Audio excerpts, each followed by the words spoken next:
Blood Bowl. I'm Complacent Badger. I'm Sierra Kilo. And we got almost identical team values.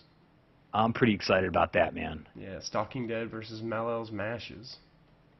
Yeah, so this is going to be one of those few matches where we don't see a lot of inducements, which has turned out to be quite significant over the last couple weeks. I would argue that we will see exactly no inducements. Nobody bought in? I mean, there's a potential. I guess that's one point. But I don't know if either of these teams have a treasury to be playing with. I mean, empty pockets. Yeah. It's tough. Yeah, it's tough when you're on your second season and not only running linemen. Right.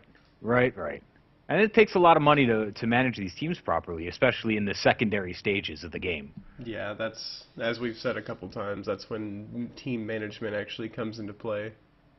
Right, and we've seen some teams who've had to develop themselves when they're very, very, very low on players, playing several weeks in a row with mercs. Yes. And doing so successfully, and using that to rebuild the teams to pick and choose who they want. It's not devastating to play with those loners. It's occasionally difficult when you don't have the star player points being spread around effectively, but overall, yeah, it's a valid strategy. It's an issue when you don't have your Blood Bowl basics down, and you take unnecessary risk with those loner players or don't realize it's them. Right. And we've seen a lot of the teams have, Yep, so that's a frenzy into a one die that was a both down, but knocking out a mummy. So in the grand scheme of things, I think that's a win, aside from the fact that it ended the turn super prematurely. Yeah, he got some moves in. None of it was really enough to stop from getting infiltrated, but we'll see what he can do. He did just about everything it looked like he was wanting to do. Yeah. Aside from better protect the ball, but it's so deep that you're not worried about the penetration. So as long as he does a good setup, pulls his players back that he's able to, and defends that ball, he'll be fine. Sometimes when you get your opponent to oversaturate your backfield on something like this and leave that line available, you can get some good movement value. Mm-hmm. So picking that up with the sure hands and setting up right now a kind of off cage. It should be enough. That ghoul on the left might be able to wrap around fairly easy, so we're going to need some more protection on the left side as viewing.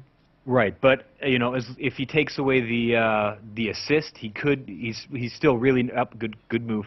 He's still really only going to be able to get a one die at best, right? Yeah, and right now with marking them, it's not the greatest strategy to just immediately throw the blitz at him, but you never know. Right. So getting that strength 4 with a blitz and an assist to get a 2-die on a mummy, putting it down. And then using that blitz movement to go and protect that ball carrier. This is a pretty good, it's a wily defense, but it's a good one. Yeah. A little scrappy. I'd call that scrappy. Yeah, that's a good phrase for it. He's watching his angles, all the lanes are protected, so it's a tough one.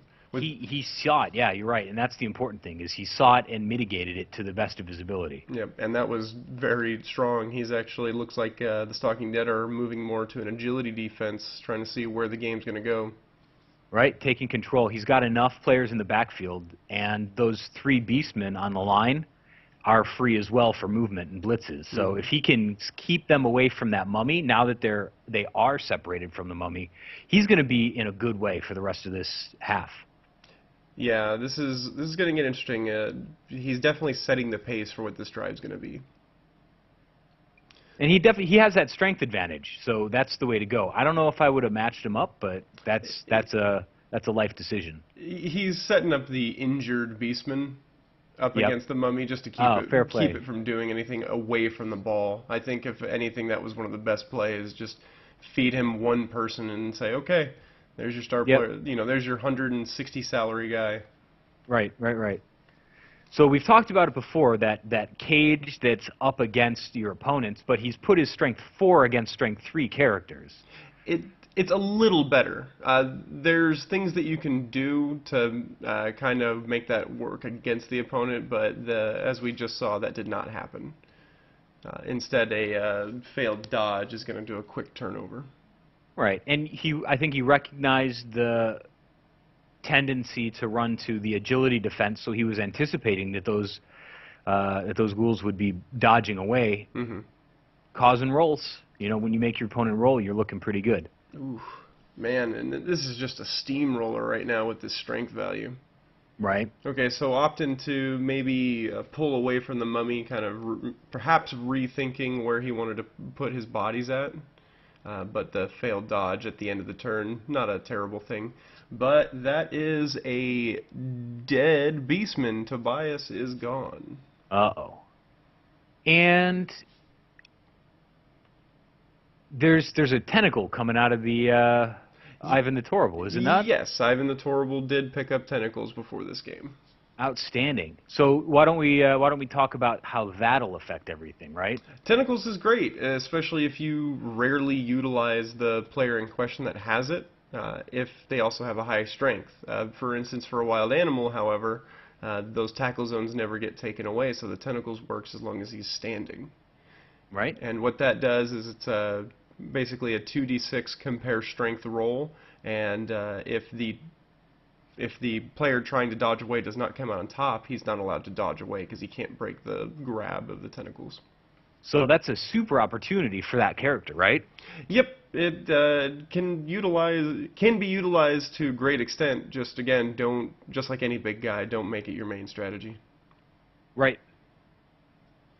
And that's one of the nice things for the big guy is he doesn't have to risk throwing the wild animal or anything. He can just trap guys next to him. And it makes with the heightened strength, it makes him a tougher target overall.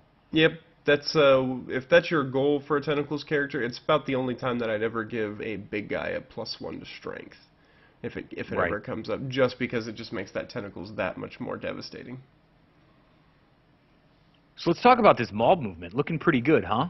Yeah, he is choosing his blitz directions with the horns. He's able to do one-person blitz and able to knock out or stun a player almost every time he blitzes.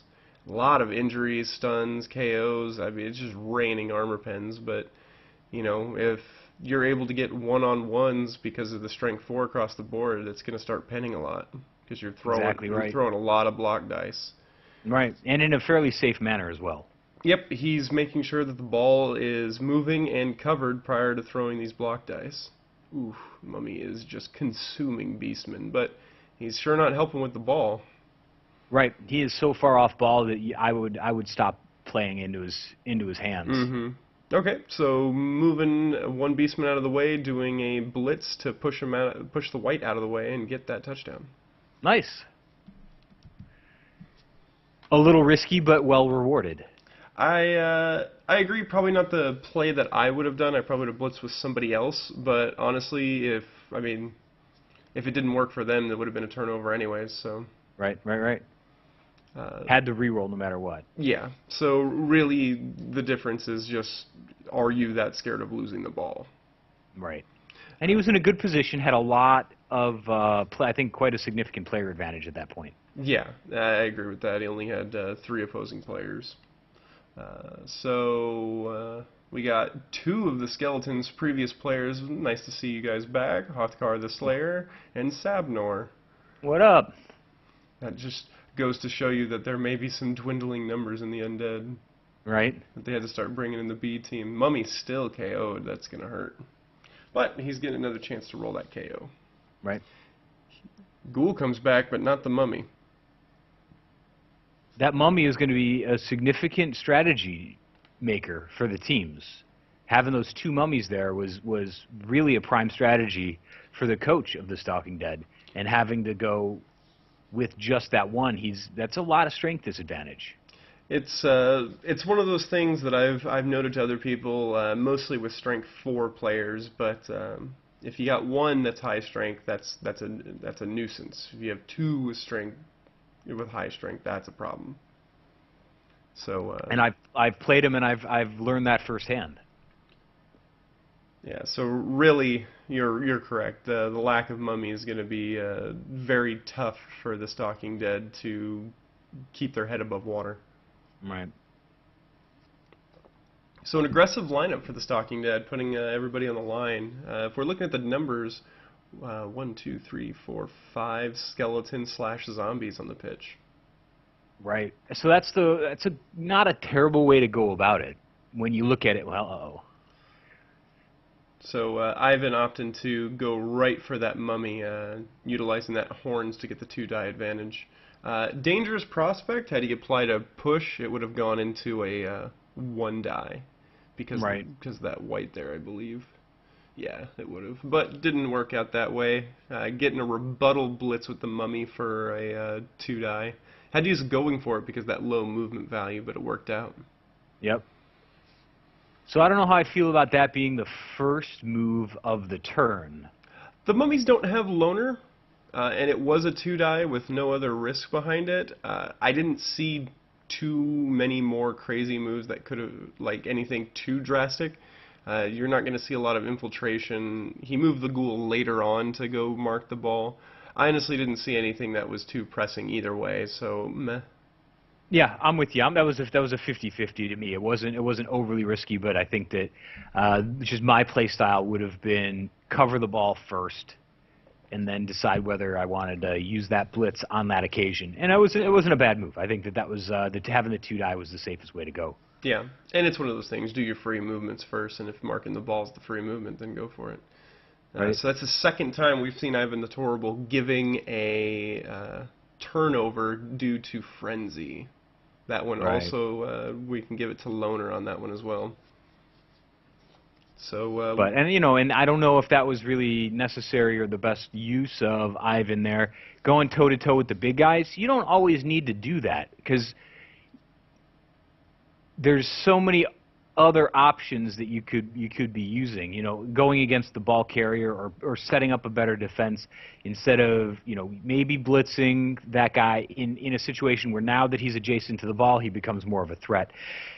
It was a good opportunity and well taken, but I don't know if it was the best opportunity at that moment. I think a better move would have been a blitz from a Chaos Warrior onto one of those zombies slash skeletons on the right to try to give a little bit more pressure on the ball carrier while he was on the right side of the pitch.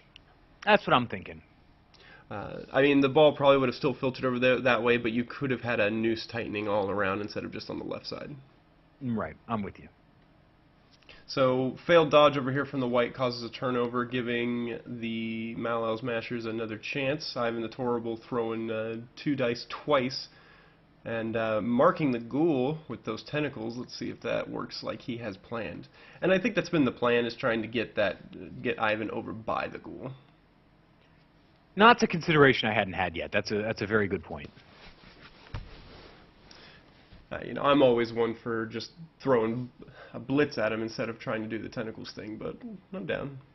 Oh, so a good little handoff there, then a run over here, and then a throw to the ghoul. The pass was good, but the catch with there was no available reroll, it looks like, so it was just a failed catch. Yep, needed a 4+ Oh, there it in is. the tackle zone, yeah. Yeah, and then it bounced around a couple times and failed. Yep, crit. So that's unfortunate at 50-50 and just didn't go the correct way. I shouldn't say correct. It didn't go the correct way for the offense. Right, didn't go the way it was planned to. Exactly.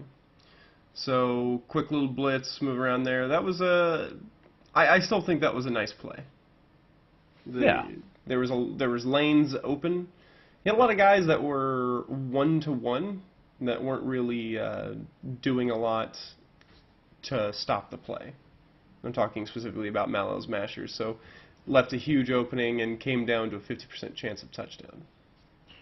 And I think that was a super good way to do it, because if you're over strength, then you need to get to the agility side, and if you can stretch the field a little bit, then that's the way that you go about it, So now we're in a situation that seems unlikely that the Stalking Dead are going to make a rebuttal. That's a very strong cage. He's got the line right there, but if the Malal Smashers are going to do what I think they're going to do, KO on Ivan the Terrible.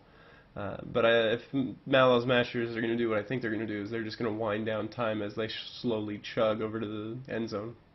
That's the way to go about it. Let them, because, well, that's a aggressive move, but I like it. He's just moving the cage a little bit. But that's the goal right there, is to force the Stalking Dead into contention, right? Into your strength advantage. And if he can keep those Strength 4 Chaos Warriors at the front side, He's got constantly engaged. both his strength 4 beastmen up there, which is scarier. Oh, that's even scarier. I forgot that. I keep forgetting that he's got 2 of those guys. What a lucky roll. Yeah. Over and over again, right? And yeah, and they're both level 3 right now, so they're block strength 4. So that's taking huge amounts of people to get in there and move that guy aside. Yep. But So you think this is going to be a good opportunity to swing out and move a little bit, try to get free and switch sides of the field now that everybody's engaged? yeah, I think a lateral would be most useful right now. I think I might get cheeky enough to blitz this zombie with this beastman. Yeah. Or maybe if I was afraid of that, yeah, I think that's the best move, and then chuck it to the Chaos Warrior and just roll out. But it's a little riskier of a move, but really all you have to worry about is this one white. He's agility 4, so he's got a lot going for him, but if you can just mark him with a couple people. He doesn't have dodge, so it's re-rolls to get him to do anything. Who in there has guard? That's the good pass. Yeah. I saw that pop. So yeah, quick handoff failed. Had to utilize a reroll. Looks like he's going to go to chuck it to the Chaos Warrior. This is going to be a tough one. Looks like it's going to be a either a 0 or -1 to the pass. It was a 0. Accurate pass. So yeah. Yeah, so it was just a short pass right at the edge there, but wasn't enough to get the ball to him. Right. So it was he rolled a natural 3 and the +1 and -1 balanced out, so he needed a 4+, right? Mm-hmm. Okay. And he'd already used the reroll, so unfortunate. Okay, let's see what he does. Could be a chuck to the... Alright. There you go. What unluckiness. He had time. There was time. Nobody could have contested you, I don't think. It's movement... Fastest guy would have been movement 5 from here. 1, 2, 3, 4, 5. Go for it, go for it. He could have made you do a 2+ dodge. Would have been the same thing. Except for... And with a reroll. Yeah, you would have still had your reroll. That's tough. When you see that going back and forth a little bit. Oh, don't go for the go for it unless you have to. And then the desperation. Then now this is where it kind of comes apart again. Yeah, because I think he had to just chuck it out of there just in case that white did something. Yeah. And it's far enough, and it landed far enough away to not really be a threat. Where he could have tracked it down no matter what. Yep. I think the pass I would have done would probably be more to the left over here, where there was less players, because the ghoul and the white, if I'm not mistaken, were kind of like over. Basically, both ghouls and white were over here. Yep. Whereas the high agility, high movement. Yeah. While the mummy's not going to be getting any touchdowns. Well, a six is a 6. Well, yeah, it'll take him another 4 turns to get down there, but no big deal.